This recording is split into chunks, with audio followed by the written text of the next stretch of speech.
Assim, o que eu vejo no grupo, no gabinete do Trump, dos apoiadores dele, não estou falando do público, estou falando das pessoas que trabalham com ele no dia a dia. Como esse grupo não teve um contraponto para perceber que isso na prática não era uma coisa tão fácil, tá, de se fazer. Não existe como você fazer vamos tirar todos os imigrantes ilegais do país à força. Porque vão entrar mais. Porque é uma operação assim, olha, custaria mais dinheiro dos cofres públicos do que deixar eles aqui. Então, assim, investir em projetos sociais, ou seja, o que for, ou outras políticas, outros fóruns de controle, do que pegar um por um à força. Tá? Então, o que acontece é o seguinte, eu fico um pouco assustado, porque eu fico pensando o seguinte, não tinha alguém para dizer, ó, gente, eu acho que pode dar ruim. Então, assim, é um grupo que tem uma perspectiva política muito fechada. Não teve ninguém numa reunião para levantar a mão e dizer, olha, presidente, eu acredito que a sua intenção é boa, porém eu acredito que vai dar ruim. Tá? Eu acredito que a gente não tem como fazer essa prática. Porque quando você manda 2.000 homens fortemente armados, tá?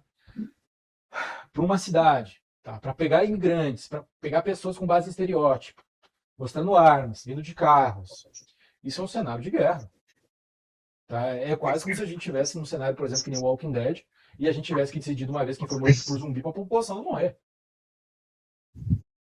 Olha, enquanto eu fazia até a pesquisa para essa conversa aqui, enquanto eu via a forma como o Trump aborda essa questão, eu me veio até um conceito que é da Sayek Valencia, que ela é uma autora mexicana, que ela trouxe a ideia do capitalismo war, que é o capitalismo se alimentando da violência simbólica para se legitimar. Sim.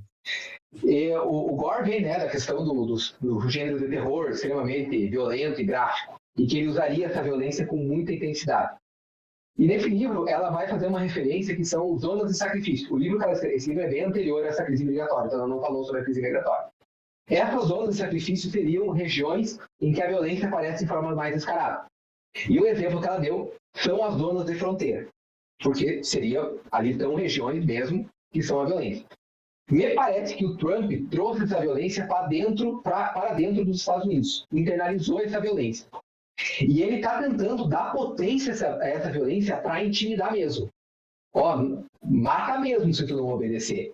Tanto que ele está querendo erguer aquela Alcaraz lá, uma nova Alcaraz lá nos pântanos da Flórida lá, que seria assim, se tu for preso pode ser pior, inclusive.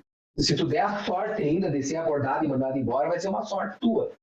E até o Trump, ele bota essa perspectiva mercadológica que tu referiste, e foi o seguinte, teve um momento, né, que ele começou a estimular a autodeportação. Porque ele viu, que é muito caro, esse armamento, isso aqui. E também, de certa forma, a gente não tem como negar, né, que o ICE está conseguindo alimentar uma indústria de guerra, de certa forma, né? Esses armamentos que eles estão utilizando, esses treinamentos. E nem o treinamento lá dos agentes do ICE, com certeza, ele é um modelo terceirizado, para usar uma expressão brasileira. Ele não é diretamente americano, assim, centros de treinamento, etc. Então, isso também está movendo, com certeza, uma indústria por trás disso. E, agora, aonde o Trump vai chegar com isso? E cadê um cara lá para dizer, pá, tem uns brother meu aí que talvez não ache uma boa ideia, será que nós não deveríamos repensar? Ou talvez assim, ou até um estrategista político, dizer, ó, Trump, nosso eleitorado talvez não seja tão homogêneo quanto o senhor pensa, com todo o respeito. Quem sabe esteja agradando aí uma parcela de uns 45%, 55% do nosso eleitorado. Mas isso não é suficiente para ganhar as eleições. Os Estados Unidos não tem centrão, né, para nós fazer uma análise brasileira. Sim. Mas existe um grupo que ele não é tão comprometido com nenhum dos partidos. Existe um grupo indeciso, e esse grupo indeciso é um alvo político. E aí, eu acho que talvez alguém deveria levantar essa discussão no gabinete, né? Eu acho que é isso que tu estava tentando dizer, inclusive. Eu tô imaginando aquele meme, né, que o cara tá numa reunião e ele fala uma coisa que é óbvia e ele é jogado pra fora da janela. Porque assim, se a gente pega esse contexto americano institucional, tá? Não nem tô pensando na opinião pública, tá? O Estado, a gente olha pro presidente e diz, é o homem mais poderoso da nação. Só que ele só tá ali porque tem todo um sistema, tem toda uma série de instituições, uma série de cargos, muitos dos cargos que inclusive troca presidente, vão continuar no mesmo lugar, mesmas pessoas vão continuar no mesmo lugar. E que o Trump ele está no topo disso, mas ele precisa de toda essa estrutura para continuar atuando.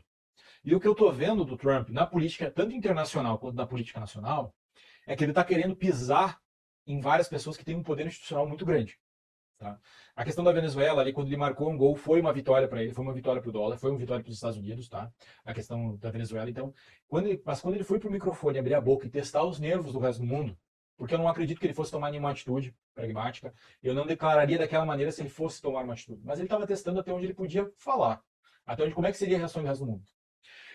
Ali tudo bem, eu acredito que ele tenha poder institucional para fazer isso, porque a gente está falando do quintal dos outros. Agora, quando começa a mexer no próprio quintal americano, quando começa a mexer com gente que tem uma prefeitura para tocar, tá? Que tem um monte de cabo eleitoral na rua, quando você tem um procurador do estado, que tem um monte de gente batendo na porta dele, lembrando que muitos cargos do judiciário americano, não sei se são todos ou não os grandes, né? Eles são dados por eleição. Então, se eles não tomarem uma atitude contra o Trump nesse momento, a população vai para cima deles, vão protestar até na frente da casa. Então, assim, eu realmente não consigo ver. O que me assusta é o seguinte: como é que ninguém diz para ele, eu acho que não vai dar bom? Olha, essa questão assim institucional, eu vejo o Trump tentando desafiar as instituições, ingressar numa queda de braço de frente, assim, bater de frente com as instituições, para mostrar que ele é mais forte. Quase num aspecto. Mas o meu ponto não é. Essa que é a questão. Uma coisa que a gente, aí quem foi punk ou quem ouvia as músicas, a gente fala do sistema, mas é que a verdade é que o sistema é muito forte. O sistema corta um braço para se manter em pé. E esse braço pode... Mas olha que interessante, né? Veja, se tu for pensar, o Trump, ele representa o sistema ou ele poderia ser chamado uma figura anti-establishment? Ele ouve punk ou não ouve? Né? É que tem um ponto sobre isso que a gente tem uma visão... Às vezes a gente tem uma visão romântica da política, né? Porque a política, ela se locomove de maneiras diferentes dentro da percepção... Dentro do ponto de partida que você quer trabalhar. Então, por exemplo, se a gente fala de discurso político, o Trump ele vem com uma linha totalmente diferente do que já foi falado. Ele pega falas tradicionais e rasga elas. E ele é extremamente honesto. Tem aquele debate dele com a Hillary Clinton, que ele fala para ela o seguinte: se eu fosse presidente, você estaria preso. Daí ela diz assim: esse cara é um criminoso, ele usa evasão de taxas. E ele diz: bom, pois bem, lógico que eu uso evasão de taxas. Assim como todos os seus amigos. Só que se você podia mudar a lei, você não fez isso. Você não fez isso porque os teus doadores se beneficiam das mesmas evasões de taxas do que eu. Então, nunca se teve um presidente americano que, olha, eu vou botar o dedo na ferida. Só que quando a gente pega uma política institucional, uma política do dia a dia, você pode ter ambições planetárias. Só que existe toda uma... Desde o secretário, desde o cara que vai entregar o panfleto ao delegado, a estrutura política, que ela é muito difícil de ser mudada da noite para o dia, ainda mais em 4 anos. Então eu acho que o Donald Trump está pisando muito numa estrutura, talvez ele não esteja percebendo que essa estrutura é muito maior que ele.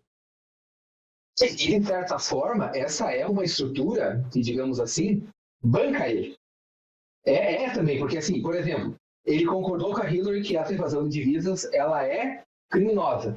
Criminosa não, mas ilícita, não, depende muito do estado que está nos Estados Unidos, etc. Ela é incorreta. Ele também não mudou. Ele também não muda essa legislação. Por quê? Porque ele e seus doadores também se beneficiam. Então, de certa forma, esse sistema é o sistema que colocou ele lá.